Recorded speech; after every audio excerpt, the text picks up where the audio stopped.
Selamat datang di dunia binatang peliharaan di Mepets Adventure. Ini bersama sekolam ikan nila. Ya nggak ikan nila mulu sih, ada yang ikan koi, ada mujair, tapi kebanyakan ikan nila. Biasa untuk tambah gizi ya, dikonsumsi sendiri. Ya walaupun ikan nila ini di beberapa negara dikategorikan sebagai hama karena pertumbuhan dan reproduksi ikan nila ini cepat ya. Ikan nila dapat berkembang biak hampir sepanjang tahun dan tumbuh dengan cepat. Juga memiliki daya tahan tubuh yang luar biasa di berbagai kondisi air. Mungkin karena pertumbuhan dan reproduksi cepat, ikan nila ini mengalahkan spesies asli, yaitu tadi ya, karena populasinya membludak. Ikan nila jadi bersaing secara agresif dengan ikan endemik atau ikan lokal untuk memperebutkan makanan dan ruang, sehingga menyingkirkan spesies asli.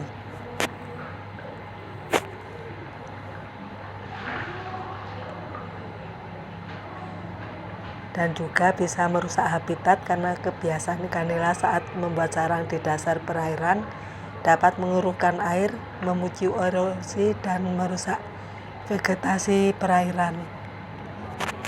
Dan salah satu alasan kenapa ikan nila ini pertumbuhannya cepat, karena itu tadi ya, induknya ini memiliki perlindungan yang ekstrim. Induk ikan nila melindungi telur dan anaknya di dalam mulut, yang membuat tingkat kelangsungan hidup anak nila ini sangat tinggi hingga populasinya bisa membludak. Dan kualitas lingkungan ikan nila ini sangat kuat hidup di perairan berlumpur hingga perairan yang tercemar, sehingga sering dianggap merusak estetika lingkungan.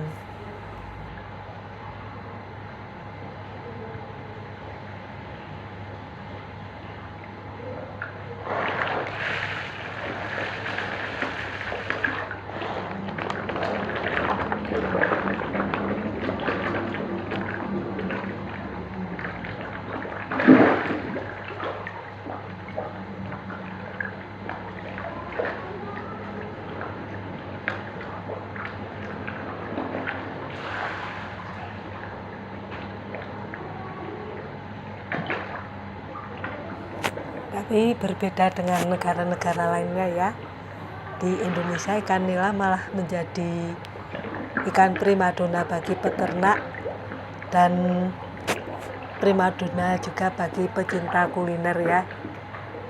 Buktinya ikan nila ini, sajian ikan nila mudah sekali ditemukan dari warteg sampai restoran, dari pinggir jalan sampai warung makan.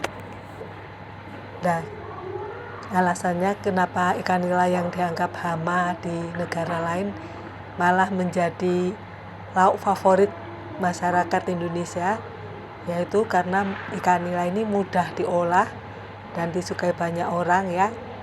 Daging ikan nila ini bertekstur lembut dan tidak mudah hancur, rasanya ringan, sehingga membuatnya sangat cocok diolah menjadi berbagai menu favorit, mulai dari digoreng saja, dibakar, pesmol, hingga dibuat sup. Harga juga terjangkau.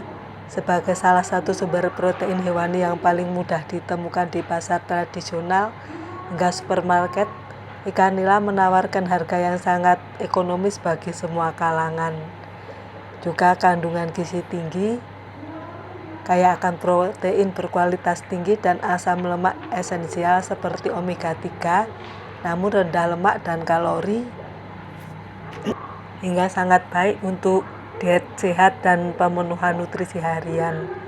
Juga mudah dibudidayakan karena bisa beradaptasi dengan cepat di berbagai kondisi air, termasuk perairan tropis Indonesia, dan pertumbuhan yang cepat dan juga ketahanannya terhadap penyakit ini menjadikan ikan nila komoditas unggulan yang sangat menguntungkan bagi pembudidaya lokal.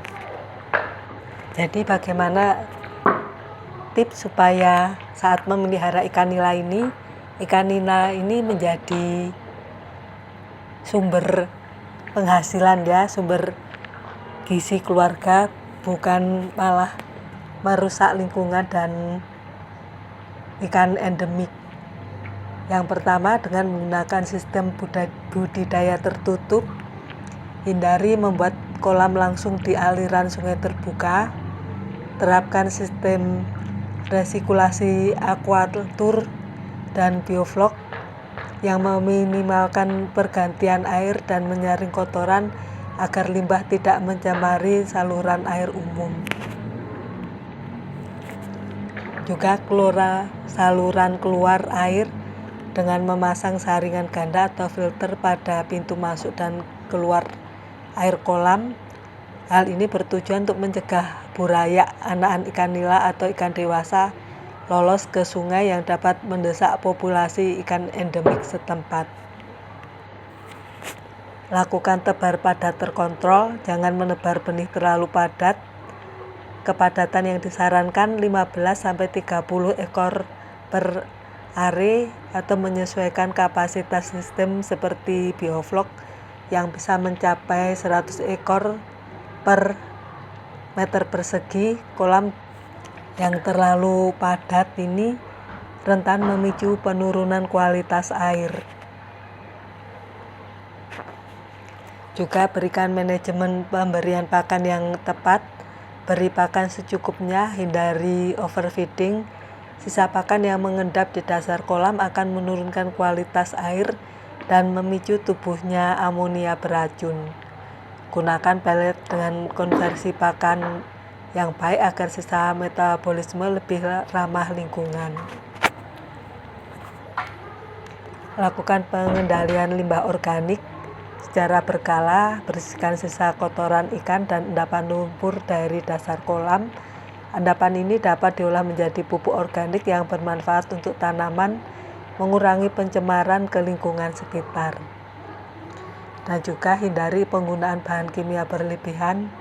Selalu pantau parameter kualitas air seperti suhu ideal 26-30 derajat Celcius dan derajat keasaman pH ideal 6,5-8.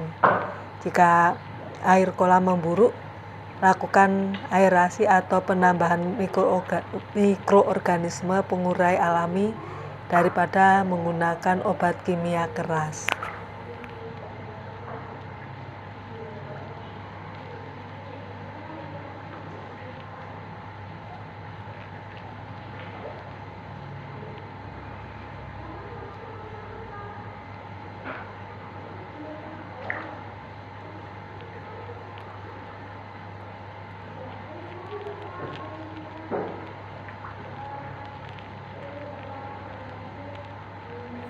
Cukup sekian ya pembahasan tentang tips mengubah ikan nila dari hama menjadi sumber penghasilan keluarga, sumber gizi keluarga. Mudah-mudahan bermanfaat, menambah pengetahuan, dan terima kasih sudah menonton.